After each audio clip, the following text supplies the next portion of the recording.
Nuclear talks between the U.S. and Iran have resumed in the Swiss resort of Lausanne, with just a week left before a deadline expires to secure a deal. The White House has made reaching an agreement a top priority.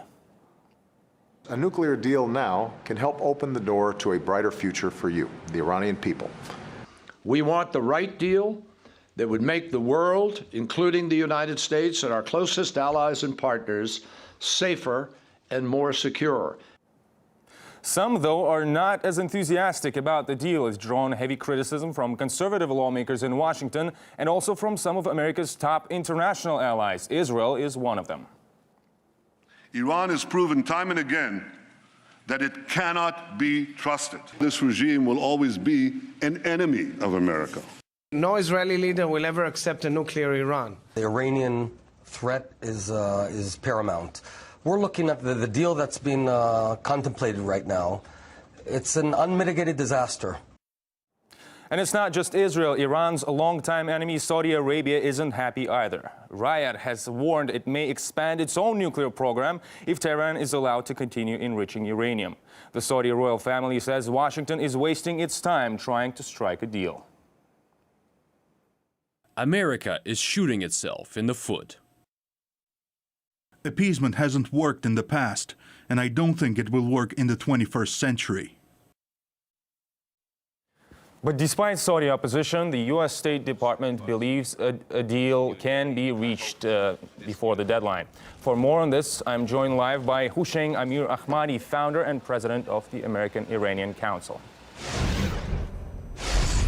Sir, welcome to the program. With the deadline approaching, do you think a deal will be reached? 50-50 at best.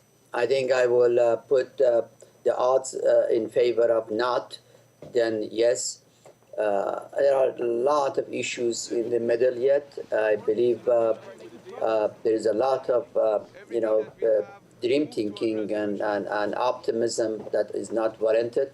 The two sides are still way apart on many basic issues. I think not even a single issue has been really resolved. Every issue that existed from the very beginning is on the table still, from the enrichment capacity to the time framework to Iran's research and development capability to sanctions relief and the rest. I don't know what this optimism is all about.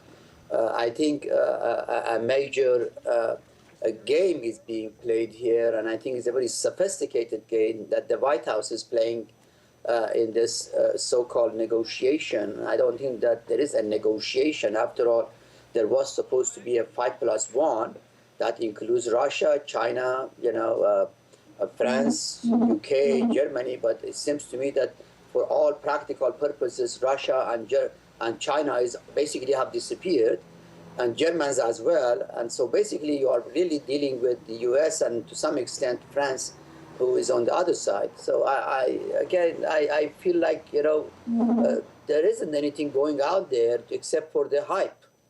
Well, sure, there are still a lot of complications, but it's a fact the U.S. has softened its rhetoric towards Iran recently. How is this affecting Washington's relations with the Gulf nations, for instance?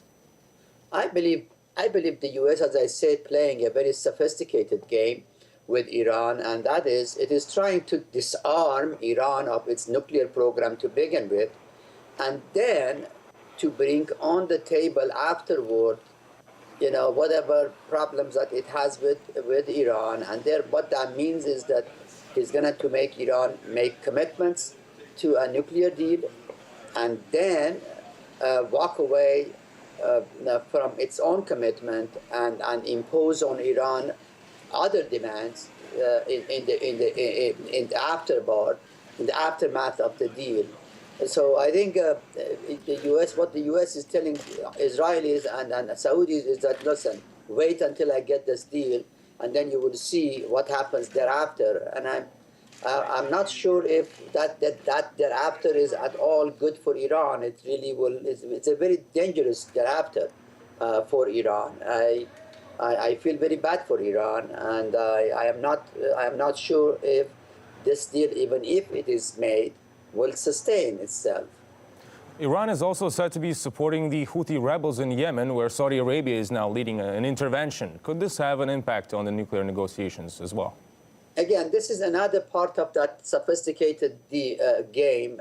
You know, Iran is not really supporting Houthi. And what that support means, Iran has absolutely no military involvement. It has no soldier on the ground. It has no plane on the air. It is not sending commanders in the front. It is, Iran has been sending humanitarian aid, and to some extent also it is said, I'm not sure, that it is sending some weaponaries. I'm not sure if that is even true, but I think there is, I mean, even the Houthis are not the kind of Shia that Iran is. So Iran's relation with Houthis in the past is very different, has been very different, for example, from Iran's relation with Hezbollah in Lebanon. You know, so I think, and also back in Iraq, you know, Iran has been dragged into the war with ISIS, which is a very dangerous game for Iran. It's a Sunni-Shia war. I don't know why Iran has got into that conflict to begin with. But again, Americans... Sir, I'm sorry, I'm going to have to interrupt you, but this is all the time we have for this interview. Thank you very much for this time and for your answers. This was Hooshang Amirahmadi, founder and president of American-Iranian Council. Thank you. Right here.